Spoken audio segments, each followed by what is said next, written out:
very little corrosion in it, if any.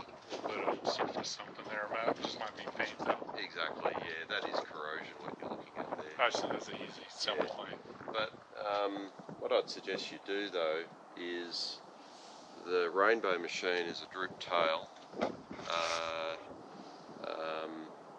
I would remove the engine out of it. You take both airframes. The instrument panel is already built up, radio's in it, ready to go.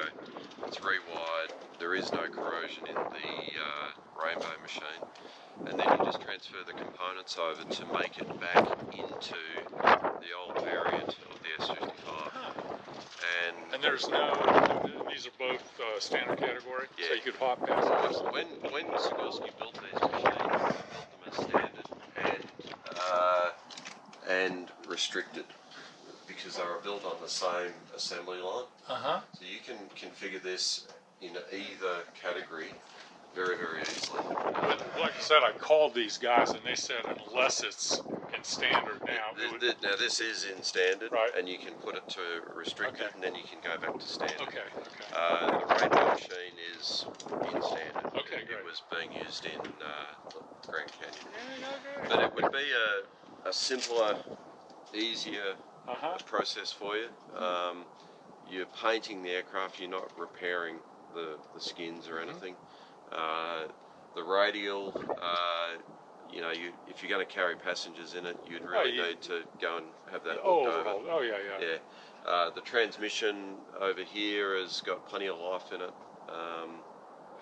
The 3-blade rotor system would just transfer over. There's everything that changed the S-55 into the QT is just bolt on and bolt on. Yeah. And when you initially sent me the thing about just this, we're not talking about the other one, there was some additional parts in there you were talking about that would be either to keep it running for a while? Or? Yeah, so one of the grips on the rotor system is, that rotor system I believe has got about 300 hours remaining on it. But one of the grips is out of tolerance on the taper pin that holds the blades on. So there is some parts required. Okay, and we have all of the parts. Okay, cool. So our request would be that we see the thing flying again. It's too nice of a piece of machinery to. Yeah, and so to restore this one, it would just take a lot more work. Exactly. Yeah. And I don't know that. I mean, what I'm offering you is I'm giving you the airframe, just the Rainbow one, just from the point of view of giving you an absolute guarantee that you're going to have something that's safe, awesome. That's safe to fly.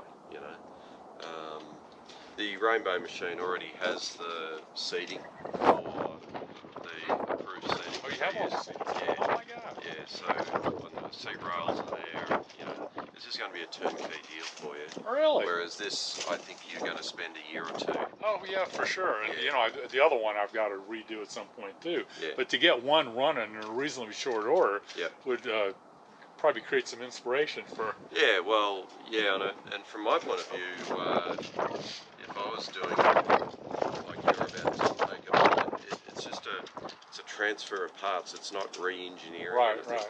Huh. Oh, that sounds awesome. Well, we'd still include all the other parts for this one. Yeah, that you would just take both airframes. So but I mean, with all the other parts that you originally proposed. Absolutely. Yeah.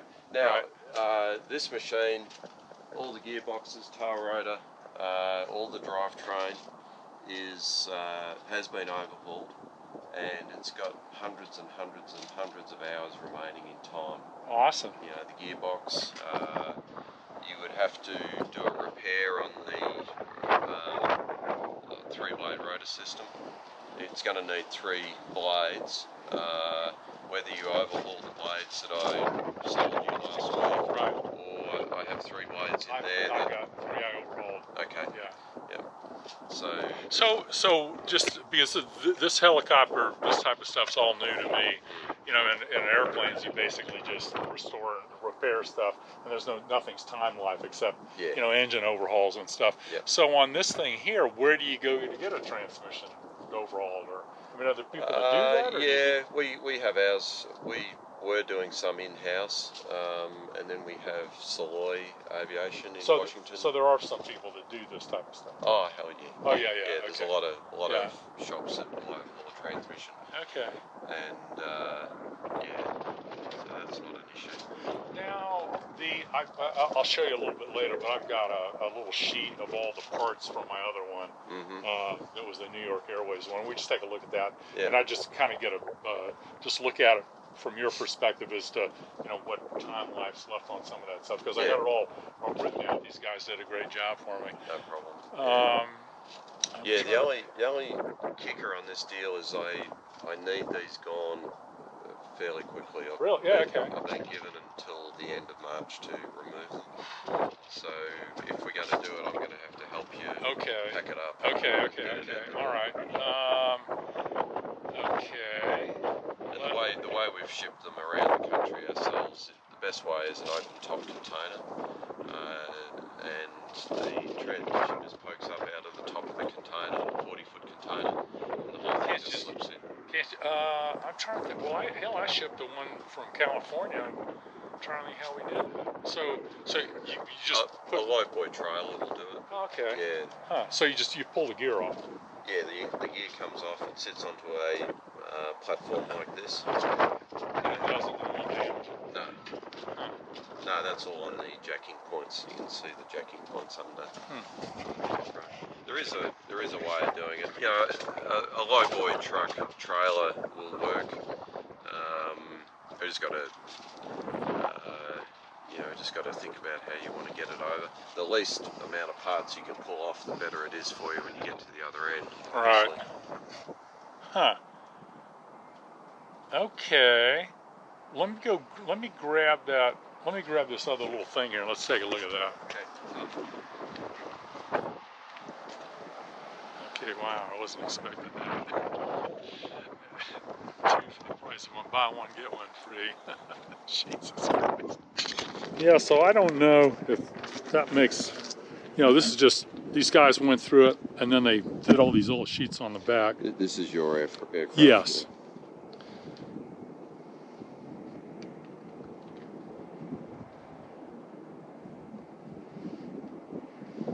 And do you have the aircraft certificate of airworthiness? Yep. Yeah, okay.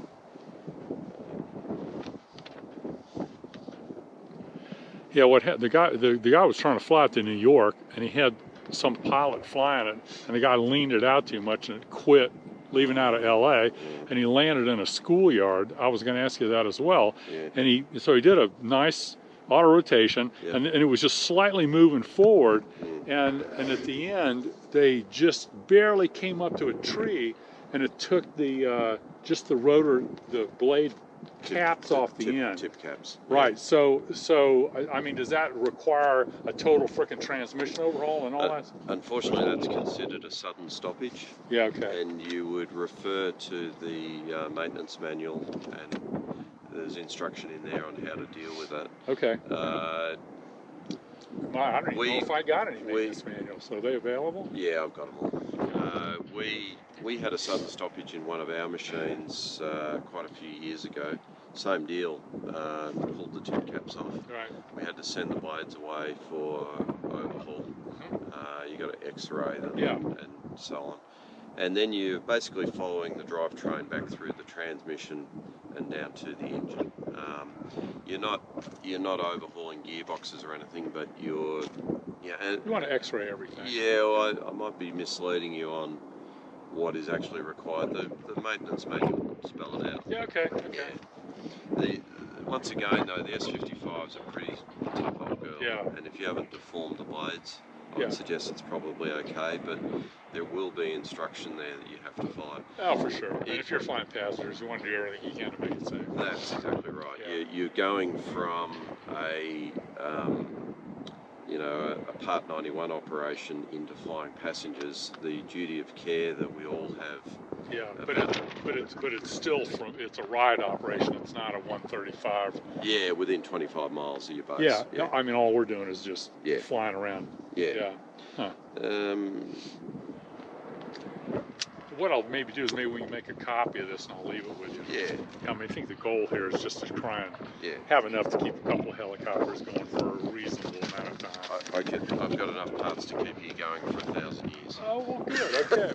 If you're serious about an aircraft that will carry passengers, like I said, I would, if I was doing it, I would be transferring all of the vintage parts off this airframe onto that.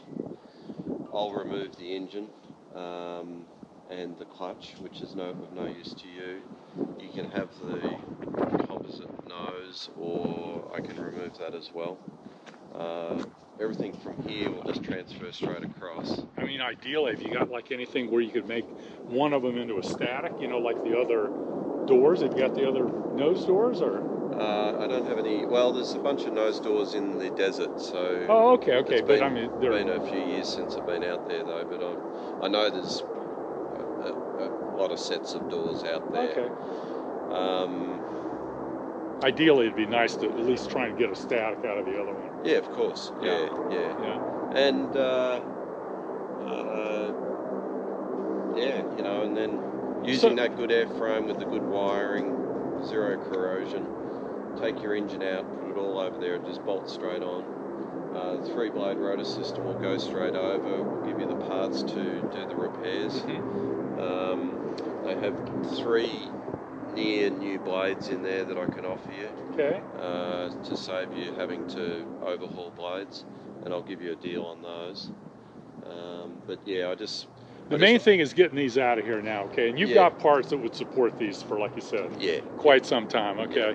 Yeah. And what's this thing? I mean, that can go too if you want to. No, I mean, no, I wouldn't have an interest. But I mean, what are you going to do with it? I'll probably end up. Well, the tail cone is of value to me. Yeah. And the gearbox is out the back, but I'm probably going to scrap it. That's a bummer. Yeah. Nobody else would have. I have 90 of these things in the desert.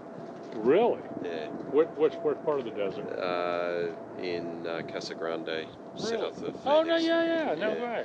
So, but you know, again, this is a zero corrosion airframe. You know, it's been rewired.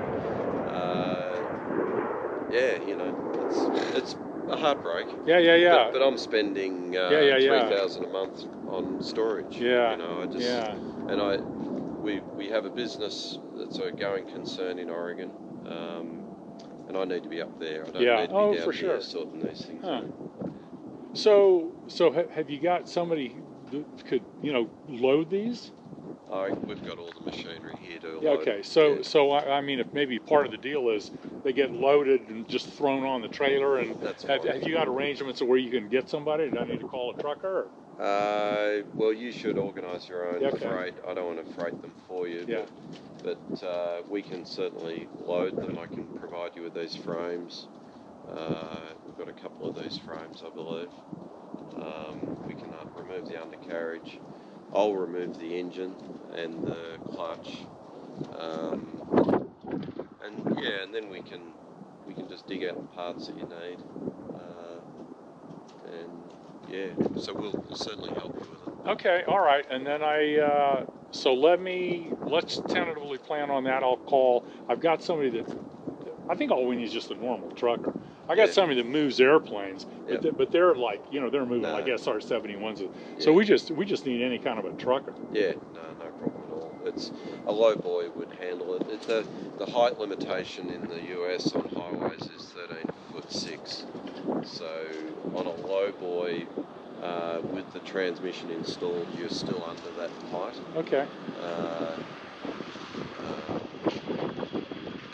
It's feasible. Resend me all the stuff that you had on all the price and blah blah blah, and the other options like on the other blades, and you know, look at that other thing I've got for my other helicopter and see what might support that. And, you know, just whatever spares it would keep me running for a while. I'll send you that email this afternoon. All right. Good deal, man. All right. Thanks. Awesome. When are you heading home? Well, I'm actually, I leave here, going to ski with Sean for a couple days. I leave Monday to go to Snowbird in Salt Lake, and I'm there for 8 days. Oh, okay. Yeah. All right. Well, let me send that to you. Oh, just email. If you're interested and you give me the green light, I'll come in on the weekend and I'll start pulling. Okay, that sounds good. Yeah. Thanks, Jeff. I appreciate it. Good deal.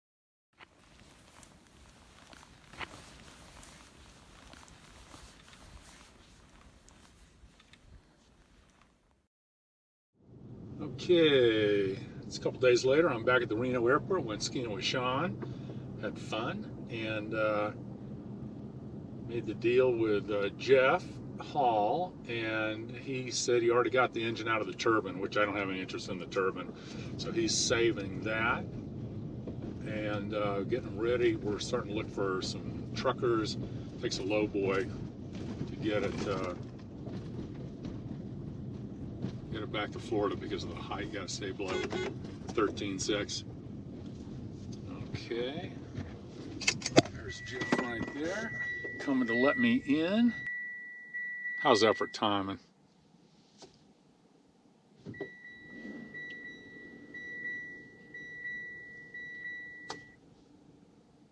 go park over here and then we'll just walk over. Too cool. I cannot believe I'm about to be in the helicopter business. Am I crazy or what? Good morning. I got the camera going. Awesome. So what's been happening? Well, it's missing a few parts since you last saw it. Well, good. Oh, you shuffled them around too. Yeah, I pulled it into a hangar and pulled the engine out yesterday. Oh, good. Did you guys get any snow here or clouds? It didn't form on the ground, but it certainly snowed. Huh. Yeah, we had a good day skiing yesterday. Yeah, I dug up the records on the blades, and they've got around 4,500 hours remaining. Oh my God, awesome. Okay, well, we'll throw those on there. I called this morning. I got my people looking for, a couple of drop decks. Yeah. And we'll see what they come up with. Yeah, we need to know pretty soon what kind of a trailer it is, because in the United States on all freeways, the maximum height. Right, 13.6. 13.6. Right. So what have you got here so I can tell them? If we had an 18-foot deck, an 18-inch low boy, we got 13.8. Oh, really? Yeah. Now, can you take that little thing off on the top? Well, that's with that off. Oh, that's with that off. Yeah. Now, there's two ways we can do it. We can remove the transmission, which is, I don't really want to do that because putting it back in, like it's perfect now. Right. I just don't want to disturb it. So what have you got options on the low end? Well, it attaches onto the jacking points. Right. And usually what we do is put a piece of hardwood across the deck and drill 2 holes where those jacking points are, and then bolt the wood to the deck and then tie it down to the truck. And then the front undercarriage here just removes with these 2 bolts, and then this undercarriage here comes out in about 50 minutes. So where do you support it on the front? With something here? Well, there's jacking points underneath. Oh, there's jacking points under there? Yeah. So once we get it, and then the other thing I've got to do is remove the vertical pylon. Right. Just to get the tail rotor below that height. Although it probably would be below the height. The question is, though, we need to contact the trucking company and see what they're going to say. Okay. About if they can get me a 16-inch trailer. Well, I think we're fine. Okay. Well, then I'll call right before I leave, and I'll tell them what the deal is. We really need like a 16-inch. Yeah. Okay. Yeah. Now, and I've measured that with a degree of, I've allowed more length than may actually be. So, I think we can get it. I just don't want to. It's about a half a day to pull the transmission out, but it's more the point. I just don't want to disturb. Oh, totally. Yeah, disturb anything. So, man, I'm looking for hard points here. Where the hell did the engine hook up to? Oh, I see. Yeah, but where else? That's it? No, that's it. So there's a big aluminum frame that comes up here. Right. And out. And it totally supports all off there, and then the engine just I'll this be angle. darned. Yeah. That just does not seem strong enough. So this one here used to be a ride chopper, and it's just totally gorgeous. You know, this one here needs a lot of TLC. So there's the engine mount there. Oh yeah, I see. And then it comes up to here. This is the same piece of bracketry. Right. And it just all cantilevers off there. Unbelievable. All of this is just an air seal. Uh-huh. There's no support at the top.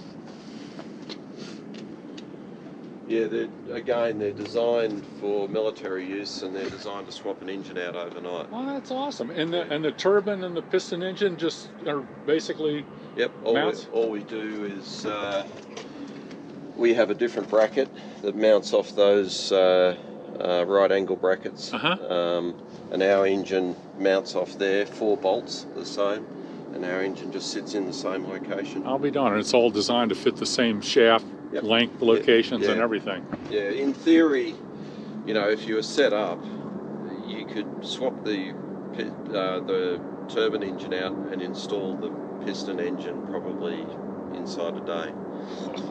It's 4 bolts. You know? That is awesome. And then the other differences is the mixing unit at the top, so mixture control, carby heat. You asked the other day what the lever was on the panel. It said a shutter. Yeah. Yeah. Could we go back up and look in there, because when I was for some reason that never got clicked on, and I meant that whole clip got deleted. Yeah. Or we never filmed it. What it is that shutter is carby heat. Okay. Yeah. So. Yeah. So can I climb up here and check out the? We go back up the other side.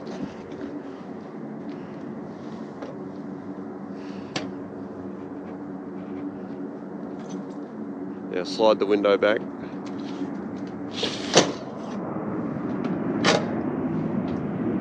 Just come on back up so they show you. Yeah. All right. Okay, so I'm sitting in the passenger side, and the pilot sits over on the right here. Yeah. And so here's the cyclic. Got all the things up there. You say that's one of these is the release for the cargo hook. The cargo hook. It's a generic cyclic hand control, so there are a lot of switches on there that can be adapted and used, like the military would use some for winching. They would possibly use some to fire a gun. Many utility roles and capacities. So each switch doesn't necessarily do anything particular. So here's the collective, and of course with a piston engine, you're having to maintain the RPM within a certain degree. What, like a couple hundred RPM? No, you want to maintain it within. Well, you have an instrument up there, rotor RPM. You want to keep the rotor RPM in the green. Yeah. Okay. Yeah, so, it's 200. It's 200. So probably engine speed, you want to be within 50 RPM of where you want to be. Yeah, and with a turbine, it's probably got a governor, so you just then all you got's the collective. Exactly.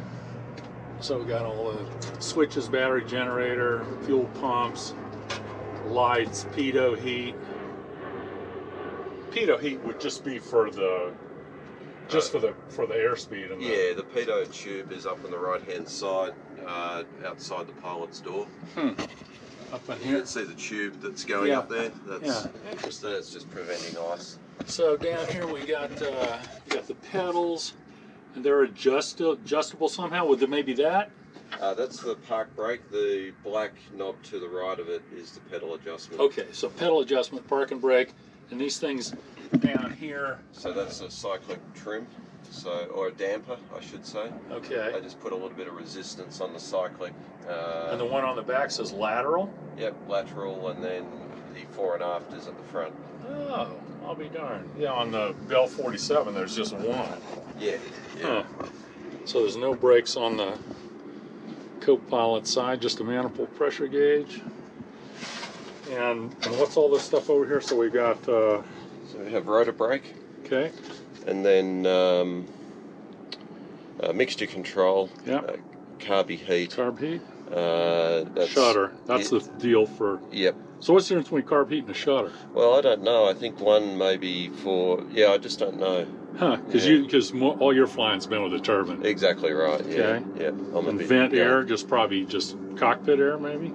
Inside, yeah, possibly. Yeah. Yeah. All right, got fuel. Fuel shut off. Circuit breakers. Pretty cool. All right. Where's the first thing? All right, so the first thing is, no, the other hand. Your other hand on that handle you just grabbed. This one? Yep, so your left hand. Oh, my left hand. Yeah, there you go. All right, and you swing yourself out and your foot is right there. There, you're away. And then there's a handle above you. And then... So can you walk over and look at the top? Yeah, you can. The roof, I don't think the roof will support you. No, I'm just going to stand here. But just give me the camera Yeah. here. There we go. All right, so we're just taking a quick peek here at the rotor head. I just want to bust my ass. But anyway, so you got Chevy dampeners and the transmission. You got... Anyway, so he said they've been running this thing. You can pick the whole thing up too. And then there's the Reno airport. It's a bit higher because the engine's out and the struts are up.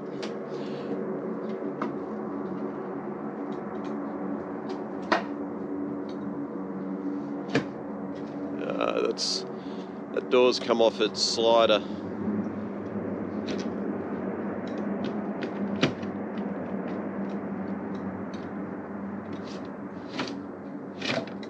There you go.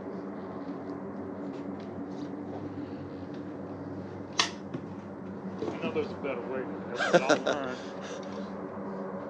You being a former gymnast, you shouldn't have any problem. God, well, it's because the seat, the cushion was in the way. There we go.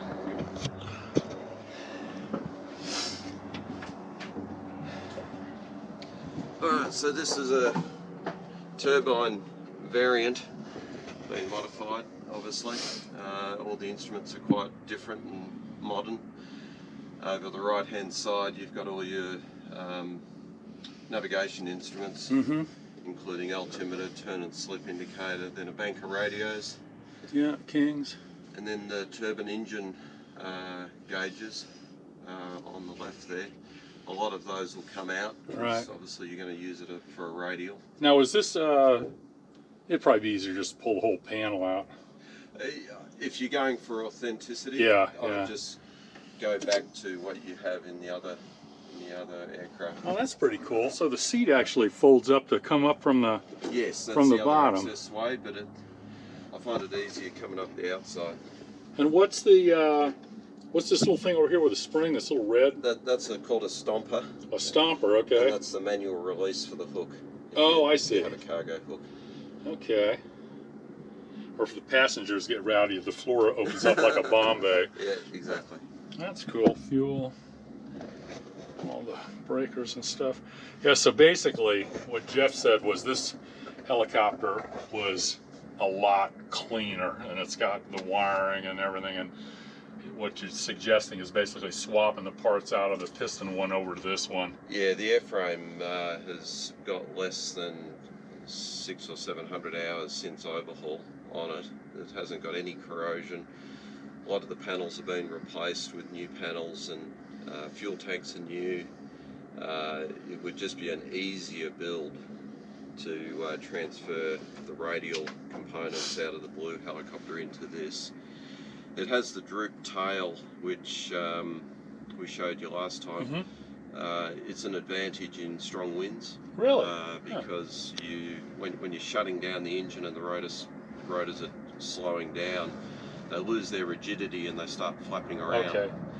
And in the early days of the aircraft, the Navy, when they were operating these aircraft on ships in a rolling sea, they were hitting the tail cone with the blades on shutdown. So the droop tail gave them a bit more clearance and solved that problem. and it's the more preferred design cool. today. Huh. Well, it was interesting too, because when I showed up, I was here to basically look at the blue helicopter over here, okay? And unbeknownst to me, when I came here, Jeff had to get these 3 helicopters off the ramp by the end of the week, and so I was a little bit surprised it turned into buy one, get one free. I've always been not been able to pass up a sale. Just what I need. More freaking projects. Oh my God. Over and out.